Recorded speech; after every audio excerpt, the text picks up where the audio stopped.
শ্রীরামকৃষ্ণ একটু হেসে প্রতাপকে বলছেন, তুমি বলছো বটে কেশবের নাম রাখবার জন্য সব করছো, কিন্তু কিছুদিন পরে এ ভাব তোমার থাকবে না। একটা গল্প বলি শোনো। একজন লোকের পাহাড়ের উপর একখানা ঘর ছিল, কুঁড়ে ঘর। অনেক মেহনত করে ঘরখানা করেছিল।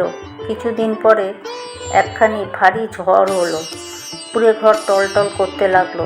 তখন ঘর রক্ষার জন্য সে ভারী চিন্তিত হলো।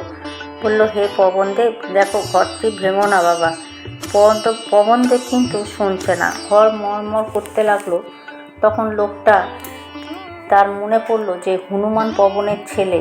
যেই মনে করা উনি ব্যস্ত হয়ে বলে উঠল, বাবা ঘর ভেঙো না, হনুমানের ঘর, দোহাই তোমার। ঘর তবু মরমর করে, কে বা তার কথা শোনে। অনেকবার হনুমানের ঘর করার পরে দেখলো কিছুই হলো না।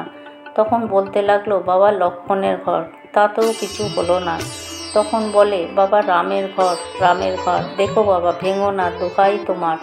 তাতেও কিছু হলো না। ঘর মরমর করে ভাঙতে আরম্ভ হলো। তখন প্রাণ বাঁচাতে হবে, লোকটা ঘর থেকে বেরিয়ে আসবার সময় বলছে, যা শালার ঘর।